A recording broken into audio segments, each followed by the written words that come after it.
Déjà, on est content. On a fait ce qu'on avait à faire. On voulait se qualifier rapidement. On ne l'a pas fait sur le match de la RDC en prenant 6 points, mais les matchs d'hier nous ont permis d'être qualifiés avant le troisième match. Donc c'est positif. Ça veut dire qu'on devient régulier dans cette CAN à passer le premier tour, ce qui était rare il y a pratiquement 10 ou 15 ans. Donc voilà, on est en huitième de finale. Mais ce match, bien sûr, qui va être important. D'une, pour respecter l'adversaire, respecter la compétition et nous respecter nous-mêmes. On a envie, on va jouer à 20 h, donc on n'aura pas d'excuses par rapport au match de 14 h. On a envie de montrer un beau visage et de prendre les 3 points pour aussi prendre de la confiance avant les matchs coup près. Non, on se fixe des objectifs qui sont élevés. Donc, le premier, bien évidemment, c'était de se qualifier, c'est chose faite. Maintenant, c'est d'aller chercher la première place. Voilà, il faut pas se relâcher sur ce dernier match.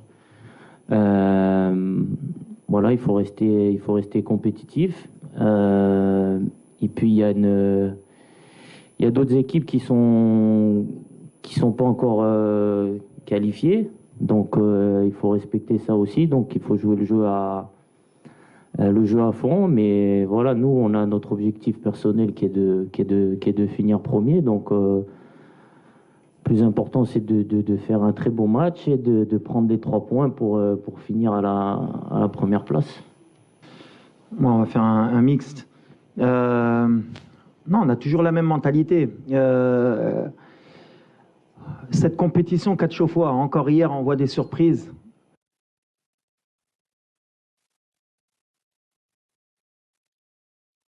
Match, et logiquement, on accepte.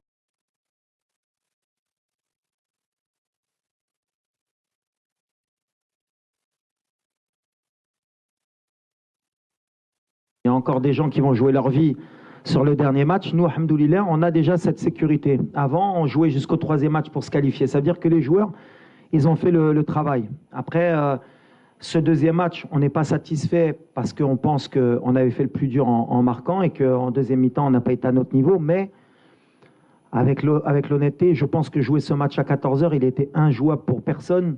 Et vous l'avez vu même vous, les journalistes dans la tribune, c'était plus justement sur l'intégrité des joueurs où on avait peur d'avoir des blessés. On aurait pu perdre comme gagner parce que ces matchs-là, ça se joue à la roulette. Mais jouer à 14 h à sous 35 degrés, 80% de taux d'humidité, on ne pouvait rien attendre de l'équipe. Après, par rapport à l'équipe, est-ce qu'elle va changer? On va essayer d'être intelligent parce qu'on a des joueurs, les random des cartons jaunes aussi. Et s'ils prennent un carton jaune, ils peuvent être suspendus pour le 8e de finale. Donc,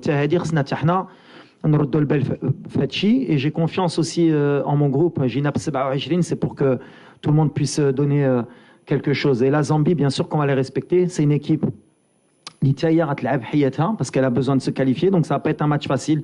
On a vu hier, tout le monde joue le jeu. On a vu l'Égypte jusqu'à la dernière minute, ils auraient pu être éliminés. Le Ghana, jusqu'à la dernière seconde, ils étaient qualifiés. On va respecter la compétition parce que quand on ne respecte pas la compétition, à un moment donné, on va le payer. Donc voilà, on est sportif, on est fair play. On va essayer de mettre la meilleure équipe possible par rapport à ce 3e match, en équilibrant, mais en voulant finir premier parce que Gina Bachinkono premier, je l'ai toujours dit, on essaie de changer la mentalité. On ne regarde pas contre qui on va tomber, on regarde qu'il faut finir premier avec 7 points. Et vous verrez qu'à la fin, dans le classement, il n'y aura peut-être qu'une seule équipe qui aura fait 9 points et nous, on sera comme toutes les grosses équipes avec 7 points si on gagne. Je viens de répondre, on va réfléchir, on va voir. Parce que le problème qu'on a en tant que staff, c'est aussi laisser des joueurs sans trop jouer pendant pratiquement 9 jours. C'est aussi ça peut être aussi un problème au niveau du rythme. Donc on va essayer d'être intelligent, à voir ce qu'on fait. On a encore 24 heures pour bien réfléchir, pour faire le meilleur mix possible. Et les joueurs qui, s'ils doivent rentrer ou s'ils doivent débuter avec un carton jaune, il faudra qu'ils soient aussi intelligents. لا ما شوف كنبغيو نبدلوا ديما كنقولها كنبغيو ديما نبدلوا لا مونتاليتي ديال اللاعب مغربي ما كانش ماتش مرتاح ولا قلت لك حنا ما كنلعبوا على والو سي كنلعبوا على لا بروميير بلاص دونك ما تقدرش ترتاح باسكو لا بغينا نبقاو في سان بيدرو ولا بغينا نوريو ملي اون ميريت cette qualification amplement hier خصنا نكملوا premier donc bien sûr qu'on a aussi الضغط ما كانش شي ماتش ما كانش ضغط وحنا المغرب خصنا نربحوا اي ماتش il faut respecter tout le monde donc Le joueur qui l'Irais Hablo, il va être lâché. De toute façon, Mardi Shibda. Et voilà, on va faire les choix. On est concentré pour ramener 3 points au Chili Brena avec tout le respect de la Zambie. Elle n'a rien à perdre, elle va attaquer parce qu'elle est obligée, elle est dans l'obligation, peut-être même pas de gagner. Parce que je crois que Tiaedoul, il passe. Donc voilà, ça va être un match tactique aussi. Est-ce que le plan de jeu est Remchou Béchir Pho ou Béchir Jibouret Tiaedoul? Non, c'est une bonne opposition pour nous. Béchir Nzidoul Qoddem. Ça nous aura fait le tour de chauffe avant les huitièmes de finale. Non, il n'y a pas d'absence. Au contraire, on récupère pratiquement tout le monde. On est sur notre plan le plan du tournoi. Après, oui, on a lâché beaucoup d'énergie. Parce que comme je l'ai dit, jouer à 14 heures sur ces conditions, c'est inhumain. Mais on l'a accepté. C'est le tournoi qui est comme ça. On est préparé. On a des joueurs de très haut niveau pour qu'ils soient aptes à jouer tous les 2-3 jours, et on a un effectif qui est heureusement pour nous de qualité. Donc voilà, vous avez vu ceux qui rentrent, vous avez vu ceux qui sont sur le banc. D'ailleurs, on me critique aussi parce que je laisse de très bons joueurs sur le banc. Donc s'ils rentrent, c'est que on a des très bons joueurs et on sera content de leur donner du temps de jeu. Voilà. Content, non, parce que on aurait voulu mieux faire. Après, au vu de toutes les conditions qui étaient réunies dans ce match, de la physionomie, malgré tout, on perd pas, on prend un point. Je pense que c'est un match où on perd 2 points par notre faute, même si voilà on va pas enlever la qualité de l'adversaire, mais je pense que on s'est mis en difficulté par rapport à nous-mêmes, donc c'est aussi qui est intéressant de voir, et ça nous permet de voir qu'il y a toujours des axes de progression, que tout peut se passer dans cette Coupe d'Afrique si on fait pas tout ce qu'il faut pour gagner les matchs. Donc c'est comme j'ai dit après le match, c'est mieux que ça nous arrive maintenant que plus tard dans les matchs à élimination directe. Donc voilà, il faut que ça nous serve aussi pour la suite, que ça nous aide à continuer à grandir, et que voilà, que ça nous permette d'avancer sur le bon chemin, et qu'on continue à monter en puissance pendant cette compétition. J'ai répondu, on verra. Bien sûr, il y a des joueurs qui méritent un peu plus de temps de jeu, mais il y a la concurrence, il y a les choix. Comme j'ai dit, on va essayer de bien réfléchir pour en faire entrer la meilleure équipe possible. Le match. Les deux, c'est un challenge différent à chaque fois. Construire une équipe, il faut qu'on permette à laisser du temps à un entraîneur, ce qui en Afrique est rare, ou même dans le monde, parce que c'est pas qu'en Afrique. Aujourd'hui, les entraîneurs, ils restent pas très longtemps. Donc le plus difficile, je vais dire, c'est d'aller en finale, parce que construire une équipe, faut avoir toutes les conditions pour la réunir, il faut du temps, et malheureusement, quand on est coach, on n'en a pas beaucoup, mais c'est vrai que c'est un grand coach, il a entraîné des grands clubs, des grandes nations de football. On a beaucoup de respect, et je pense que demain, il va nous proposer une opposition qui sera compliquée pour nous. Alors premièrement, non, Mazraoui, je ne sais pas d'où sort cette information, mais Mazraoui, il est avec nous. On a tous les droits sur Nosser pendant cette compétition, et il revient très bien. D'ailleurs, peut-être que demain, vous le verrez sur le terrain. Donc voilà, pour Nosser. Ensuite, sur la zone mixte, je pense que les joueurs passent. Hein, Morad? Les joueurs passent. Après, ils sont dans leur droit de s'arrêter ou pas s'arrêter, mais ça, c'est au choix du joueur. On ne peut pas les obliger non plus à s'arrêter. Mais je passerai le message pour qu'il y ait le plus de joueurs possible qui puissent répondre à vos questions.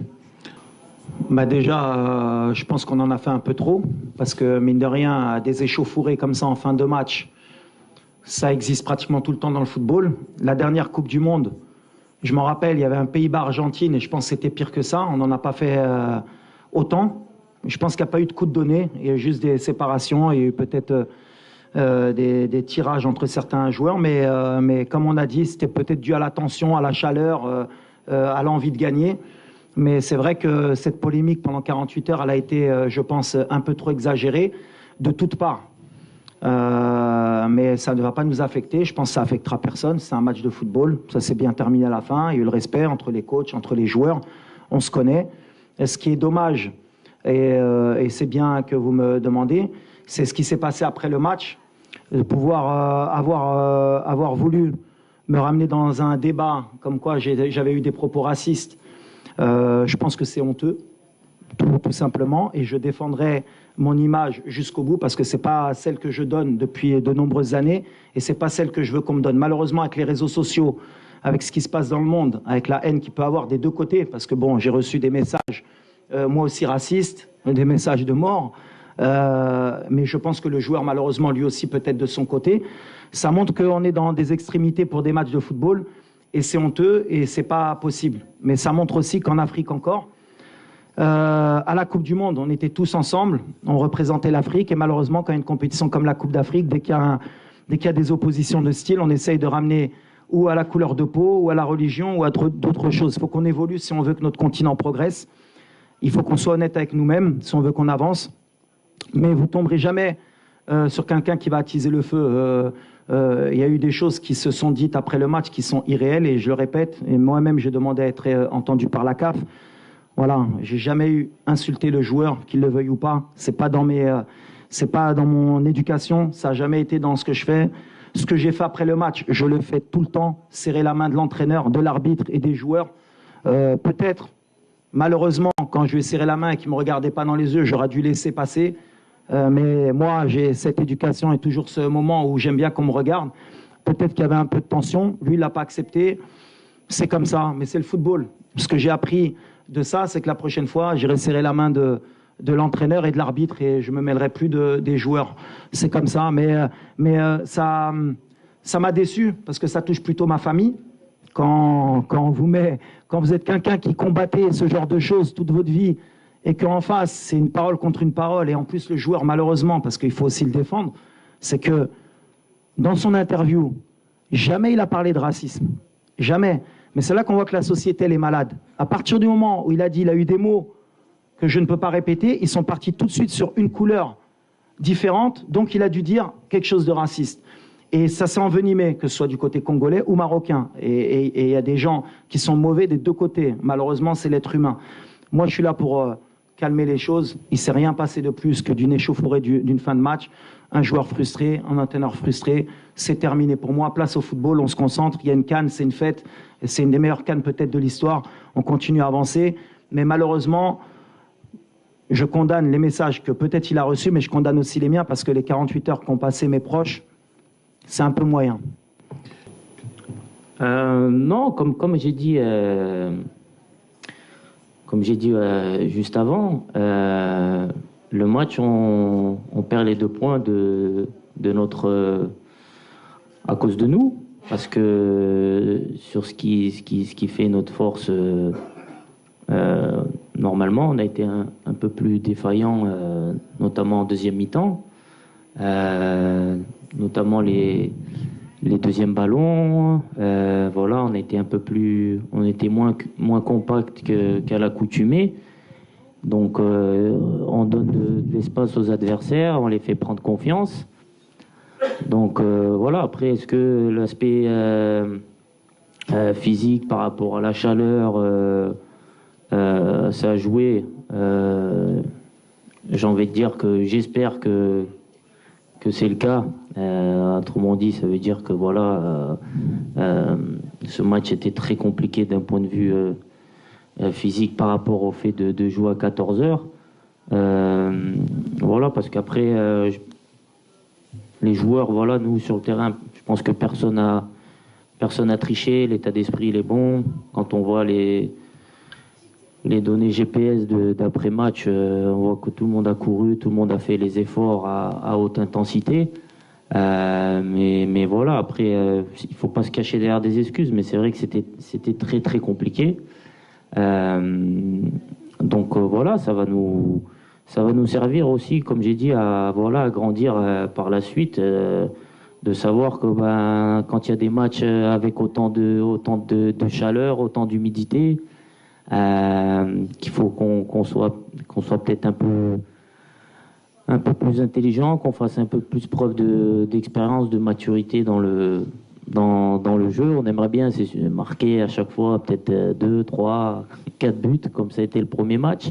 Mais des fois, il faut savoir faire le dos rond et se contenter du 1-0. Si on prend les 3 points, même dans la difficulté, ça, c'est des choses qui sont bien.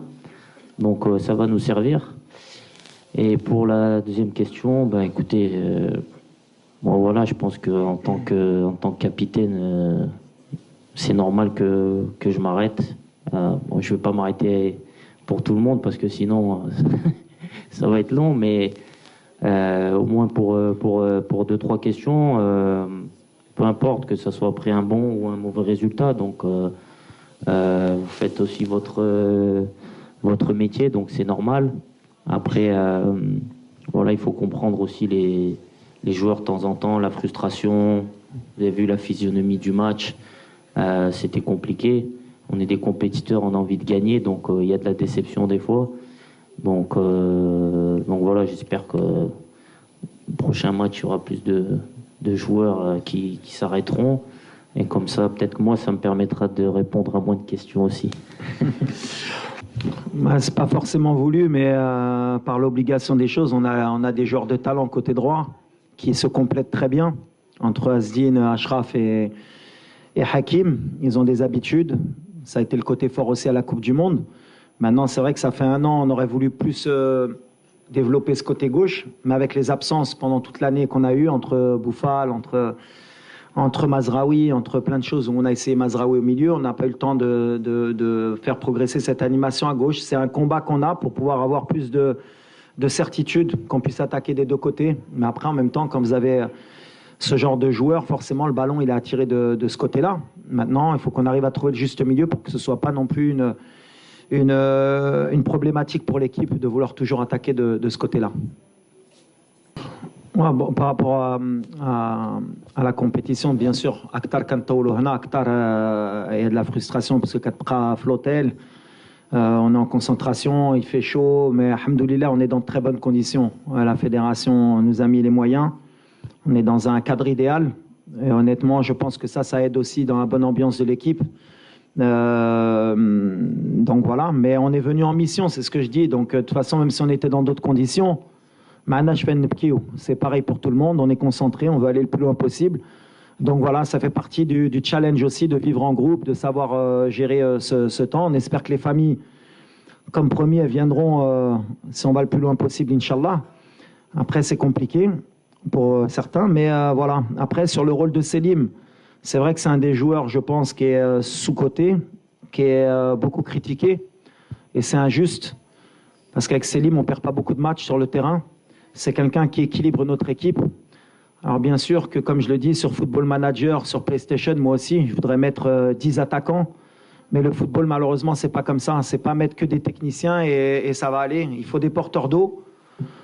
Pour avoir une belle maison, il faut des fondations. Le pilier, on ne le voit pas, mais c'est lui qui tient la maison. Selim, c'est quelqu'un en qui j'ai confiance.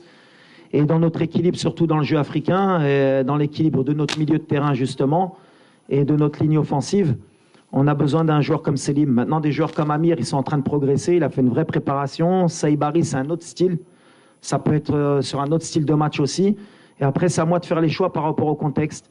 Mais je pense que tous les joueurs ont la bonne attitude. Et Selim, jusqu'à preuve du contraire, il a besoin aussi d'amour de la part du public. Parce que le critiquer, c'est injuste. Il a l'expérience de l'Afrique aussi. Il a déjà une Coupe d'Afrique dans les jambes. Et là, l'expérience, ça joue aussi beaucoup. Et ces jeunes-là, vous inquiétez pas. Hein. Ils ont 20-21 ans, ils vont en jouer des Coupes d'Afrique. Hein. Vous allez les avoir. À un moment donné, eux aussi, vous allez dire Safir, So, Ikhroj Mel Farqa, Flen ou la Flen. Chacun son temps. Le plus important, c'est qu'on a un bon groupe, qui est trop, qui est Tratel. Et je répète mon soutien à Selim, comme tous les joueurs. Hein. Tout le monde mérite de jouer, mais Selim, il fait partie de l'équipe, c'est un cadre pour moi. Ben, c'est vrai qu'on a déjà beaucoup de binationaux aussi dans notre équipe. On a cette double culture et je l'ai toujours dit et je le répéterai. Pour moi, c'est une chance. C'est une chance parce que voilà, on a vécu dans différents pays, on a connu beaucoup de cultures. On a grandi avec, surtout moi à Paris, dans une société multiculturelle aussi. Donc voilà, on connaît beaucoup la mentalité de chez nous, d'autres pays, et c'est une force pour moi. Et ça me permet aussi justement, moi, dans mon groupe, de comprendre aussi mes joueurs, parce que voilà, on a peut-être le même parcours d'immigration, d'enfants d'immigrés, d'avoir cette double culture, de savoir vivre avec, et je pense que c'est une force. La deuxième question.